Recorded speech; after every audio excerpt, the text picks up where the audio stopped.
Imagine pulling up to a fast food drive-thru. You're exhausted after a long day, and you just want a cheap ice cream. Right, just something simple to get you home. Exactly. So you place your order with this new automated voice system. You pull up to the window, and the screen tells you your total is $250. Oh my gosh, $250 for ice cream. Yes, because the AI, it decided you needed a caramel ice cream stacked with literally hundreds of dollars worth of butter. Wow. I mean, that's funny, but also kind of a nightmare. It is. And, for corporate America, that robotic sugar crash is actually a terrifying symbol of what is becoming a multi-billion-dollar mistake. So welcome back to the deep dive. Glad to be here. Before we really unpack exactly why replacing humans with AI is currently backfiring on some of the world's biggest companies, do us a quick favor. Hit that like, subscribe, follow, and turn on the notification bell. Yeah, it's honestly the absolute best way to make sure you never miss out when we drop new research. It really is. Okay. So real quick, I want to give a 15-second update on the Martin Stevens versus OpenAI situation before we jump into the data today. Right, because we've been getting a ton of questions about this. Flooded with them.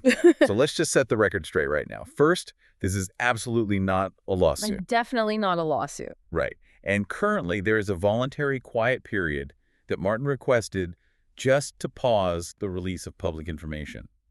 As for a resolution, there is no known progress on a settlement. Yeah, we're all just hoping for the best, but I mean, there are no active discussions to report. Exactly. And crucially, the dead man's switch has not been activated, which means we can confirm Martin is both physically and legally safe. Which I know is a huge, huge relief for everyone tracking that story. Oh, absolutely. Okay, so moving into today's focus. For the last, 2 years, we have been sold this vision of the future where business operations just become completely frictionless. Yeah, the pitch was basically just, plug in an algorithm, and the messy, expensive human element vanishes from your balance sheet. Right. But our sources today are a massive stack of research tracking how that reality is actually playing out. And spoiler alert, it's not great.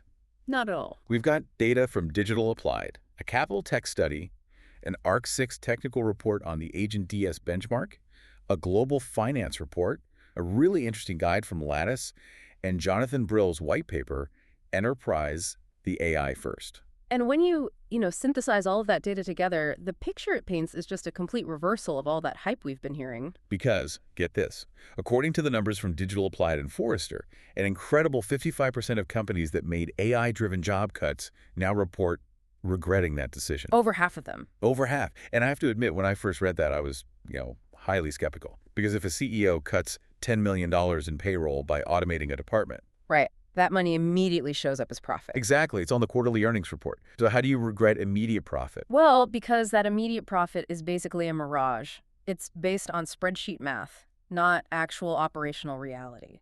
Okay, unpack that a bit. So when executives modeled these layoffs, they looked at direct cost reductions, right? The salaries, the benefits, all that stuff they were saving.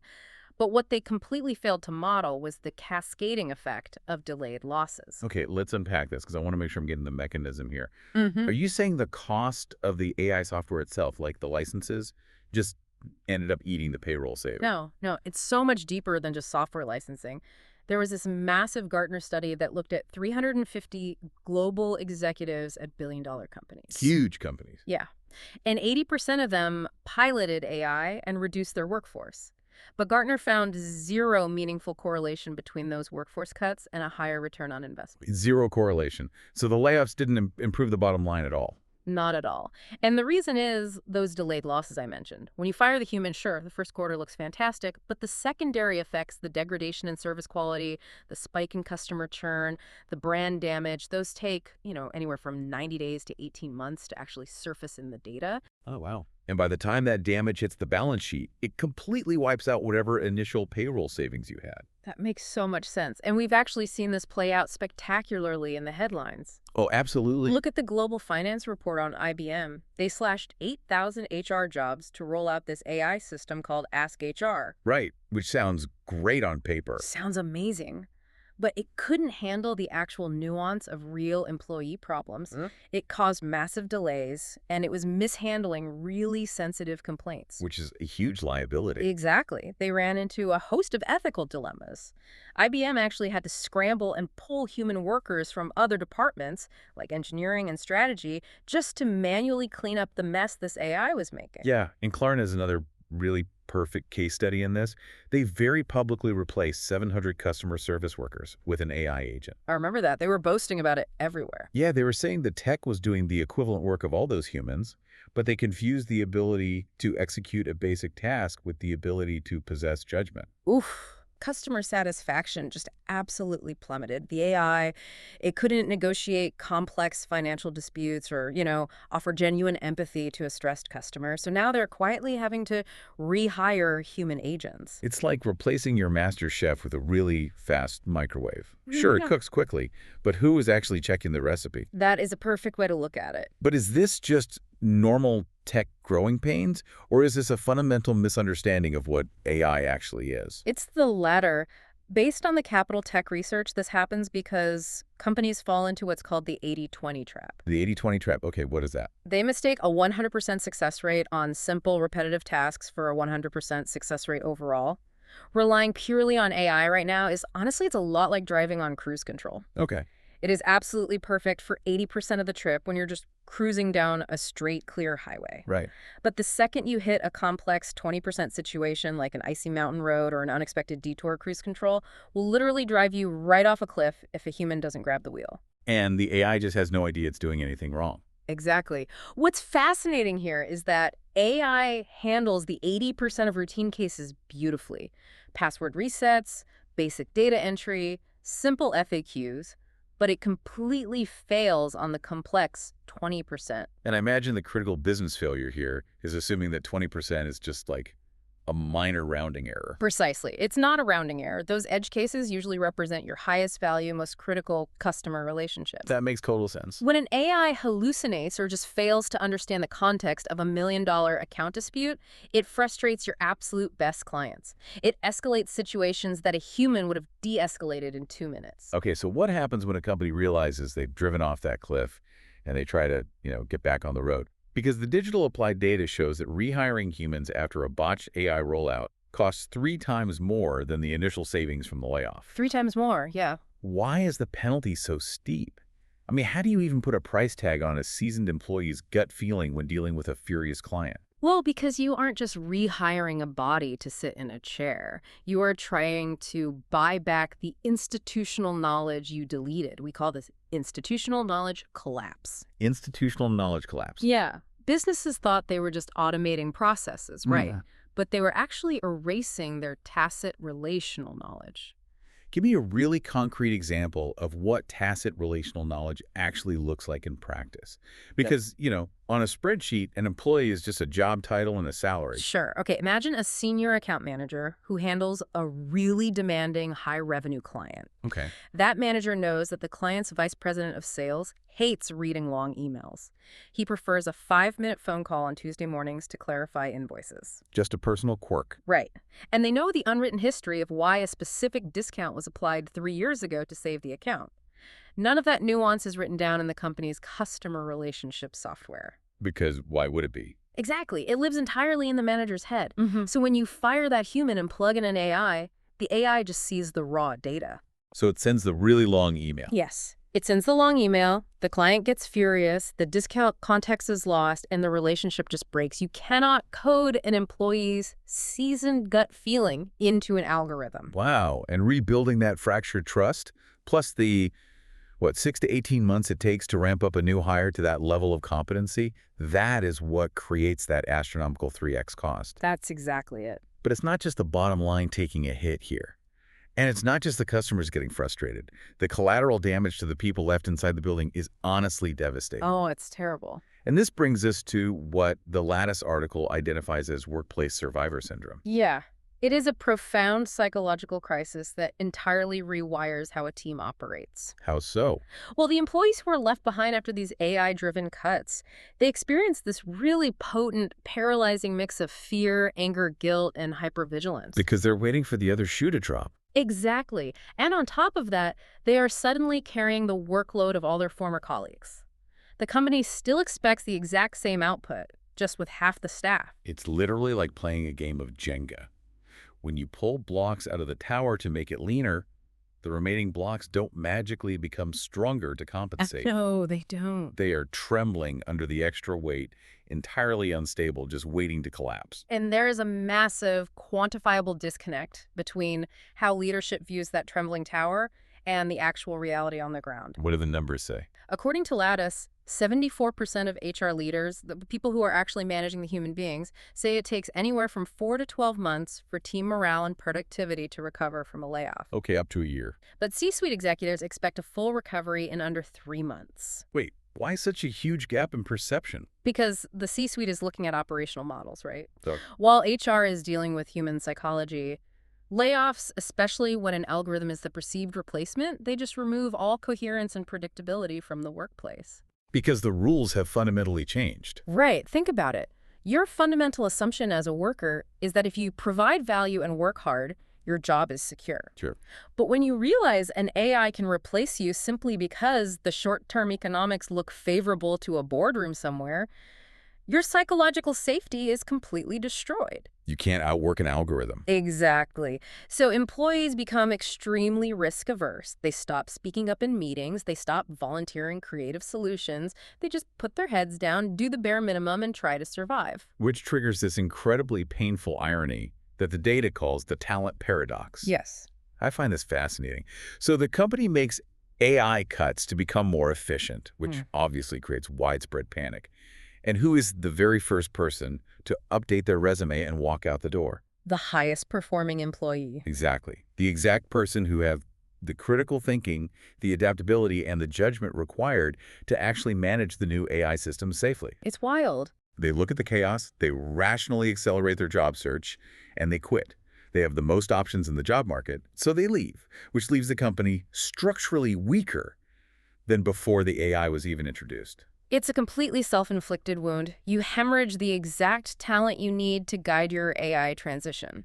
Okay, now I need to push back here for a second, or at least play devil's advocate for the listener. Go for it. Everything we've discussed so far, IBM's HR nightmare, Klarna's customer service disaster, these rely heavily on human empathy, negotiation, messy communication. True. But what about purely analytical, highly technical fields? Yeah. Surely autonomous AI, which can process math and write code at light speed, can easily replace a human data analyst, right? You would assume so, but hard data science actually proves otherwise. Really? Yes. Even in highly technical, numbers-driven environments, autonomous AI completely falls apart without human guidance. Okay, here's where it gets really interesting. Let's look at the Agent Diaz ArcSiv technical report. So researchers from the University of Minnesota and Cisco ran a 10-day benchmark competition. Okay. They set up 17 complex real-world data science challenges across 6 different industries: manufacturing, healthcare, retail banking, commerce. And they pitted the most advanced autonomous AI agents directly against human participants. Exactly, head-to-head. And to measure the results, they used a quantile scoring system. Simply put, they ranked everyone on a curve from 0 to 1, where 1.0 is a flawless top score. Got it. The median score for a human participant, just the average middle-of-the-pack human, was 0.156. GPT-4o, operating entirely autonomously through direct prompting, scored an abysmal 0.143. Wait, it literally lost to the average human, It did. Now, they also tested something called Claude code. which is different from standard Claude. Right. This isn't just a standard chatbot. It's an agentic coding base. Yeah. That means it operates as an agent. It can write a piece of code, test it, realize it made an error, and autonomously rewrite it, basically mimicking the trial and error workflow of a human developer. Oh, that sounds powerful. It is. And Claude code did perform better, scoring a 0.458, but it still couldn't come close to matching the top human teams. Wait, I really need to stop you there. If Claude Code can iteratively test and rewrite its own code in a matter of seconds, and a human takes hours to do that exact same process, how is it logically possible that the humans won? What is the AI actually missing here? It all comes down to domain-specific reasoning versus generic pipelines. Okay, explain that. Data science in the real world isn't just about typing out syntax really fast. The AI agents consistently failed because they couldn't grasp the real-world context of the data. For example, they couldn't effectively leverage multimodal signals. Break that down. What does a multimodal signal look like in this context? Sure. Let's say the challenge is assessing damage for an auto insurance claim. A human can look at a photograph of a dented car bumper, read the text of the driver's accident report, and combine those two different modes of information, the visual and the text, to make a logical deduction about the speed of the crash. Right, connecting the dots. Exactly. Yeah. The AI agents really struggled to combine those distinct signals. Instead of adapting to the specific nuanced context of a healthcare problem versus a manufacturing problem, the AI just defaulted to applying generic, off-the-shelf coding algorithms to everything. Ah, so it missed the forest for the trees. Precisely. So if the autonomous AI lost, what did the winning solutions actually look like? Who took the top spot? The solutions that blew everything else out of the water were all human-AI collaborations. Of course. Yeah. In these winning teams, the humans handled the strategic problem diagnosis. They injected the deep domain knowledge, designed the parameters, and figured out exactly why a particular model was And failing. what did the AI do? Then they deployed the AI to handle the grunt work. The rapid coding, the mass experimentation, the fast execution. Basically, the humans provided the steering wheel and the map, and the AI just provided the engine. That is the perfect summary. If an autonomous AI cannot even win a highly structured, controlled data science competition without a human holding its hand, the idea of a CEO trying to fully automate their accounting or logistics department is a recipe for absolute disaster. Unmitigated disaster. Which brings us to the organizations that are actually surviving this technological shift. Yeah. Because the outright replacement model is a proven failure. Yes. The winners are the ones using AI to augment their existing human workforce. But doing that requires tearing down how a traditional company is structured. It does. And to really understand why, we have to look at the macroeconomic reality. Despite all the terrifying headlines predicting the end of human labor, the actual net workforce reduction from AI across the entire economy is currently sitting at only about 4%. Wow, only 4%. Yeah, it is nowhere near the 40% displacement wave that executives feared a few years ago. The real threat paralyzing businesses right now isn't tech debt, it's organizational debt. Organizational debt. That concept comes from Jonathan Brill's white paper, Yeah. Enterprise the AI First. Explain the difference between those two. Okay, so tech debt is when you use outdated software. Organizational debt is when your company's culture and decision-making processes are outdated. Gotcha. Brill argues that underinvesting in how your humans communicate and make decisions compounds over time, exactly like interest on a bad loan. Right. If your company relies on a rigid, top-down hierarchy where, a frontline worker needs 3 layers of managerial approval just to issue a $50 refund. Which happens all the time. Right. Plugging an AI into that broken system isn't going to save you. It's just going to help you make bad, slow decisions faster. You have to fundamentally reorganize. And Brill proposes a framework he calls the octopus organization. Yes, the octopus organization. Okay, well, walk us through that visual. Think about the actual biological structure of an octopus. Its intelligence isn't entirely locked inside a central brain in its head. Its nervous system is distributed throughout its entire body, all the way down into its tentacles. Oh, really? Yeah. A single tentacle can touch something, process that it's food, and react autonomously without waiting for a command from the central brain. That's wild. It is. And Brill argues that to win with AI, companies must adopt this networked model. You have to distribute intelligence and decision-making power out to the very edges of your organization. So you empower the frontline workers, the tentacles, to actually act. Precisely. You create small, cross-functional teams, you give them powerful AI assistants, and you establish what he calls risk bands. Risk band. A risk band essentially says, here is your budget, here are your ethical boundaries, and here's your operational goal.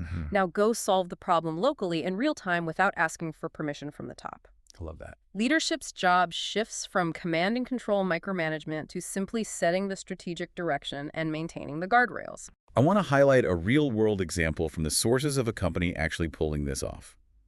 WorkHuman, a major tech company, was facing a crisis in their contact center. Oh, this is a great example. Yeah. They were seeing a massive spike in employee attrition and burnout. Now, the traditional flawed approach, like we saw with Klarna, would be to just fire the stressed-out humans and replace them with a chatbot. Right. But WorkHuman didn't do that. Instead, they held a hackathon. Which is such a brilliant human-centric approach. It is. Their chief human experience officer and their CTO, recognized that they weren't dealing with a technology problem, they were dealing with a human systems problem. Right. So they brought their actual frontline contact center workers into the room. They paired humans with AI developers to actively solve the burnout issue together. They didn't use AI to replace the worker. Exactly. They used AI to fix the workflow. They built a system where the AI listens to the live call, instantly surfaces relevant customer history context on the screen so the worker doesn't have to hunt for it, and then automatically drafts the post-call summary notes. That's amazing. The human stays fully in the loop, driving the conversation with empathy, while the AI just removes all the administrative friction. And look at the results. Shorter call handle times, massively improved customer satisfaction, and the employees actually felt supported instead of threatened. It's a win-win. Completely. If we connect this to the bigger picture, the fundamental takeaway from all of this empirical data is a required paradigm shift. The goal of AI deployment should never be to figure out how to operate with fewer people. Right. The goal must be to make the people you already have infinitely more effective. Augmentation consistently, mathematically outperforms replacement across every single measured dimension. Quality, talent retention, long-term competitive advantage, all of it. So what does this all mean for you, the listener? Your specific economic value lies in the undocumented messiness of your daily job. Yes. Your judgment, your context, your ability to read the room and solve a bizarre problem that isn't written in any company manual. Those are your ultimate career moats. You aren't being replaced by an AI. You are stepping up to become the manager of one. You're still the master chef. Exactly. The AI is a high-powered microwave, but you have to design the recipe, taste the food, and make sure the system doesn't try to serve caramel butter ice cream to your most important client. And that reality demands a new skill set, Critical thinking, AI literacy, technical adaptability. The workers who lean into the messiness and learn to steer the technology are the ones who will thrive in this next era. So I want to leave you with one final thought to mull over. Yeah. If AI eventually becomes the invisible, cheap baseline for every basic task in the world, will flawed, unpredictable human creativity and genuine human empathy actually become the most expensive, highly sought-after luxury services of the future? Oh, that's a really fascinating question. Something to think about the next time you untangle a messy human problem at work. Just realize you exercise the one skill an algorithm cannot replicate. Absolutely. And that wraps up today's deep dive. Thank you so much for joining us as we explored the very real, very human future of work. It was a great discussion. Before you go, please remember to like, subscribe, and share this with a friend or colleague who might need a reminder of their own value today. And of course, turn on that notification bell so you never miss a deep dive. We'll catch you next time.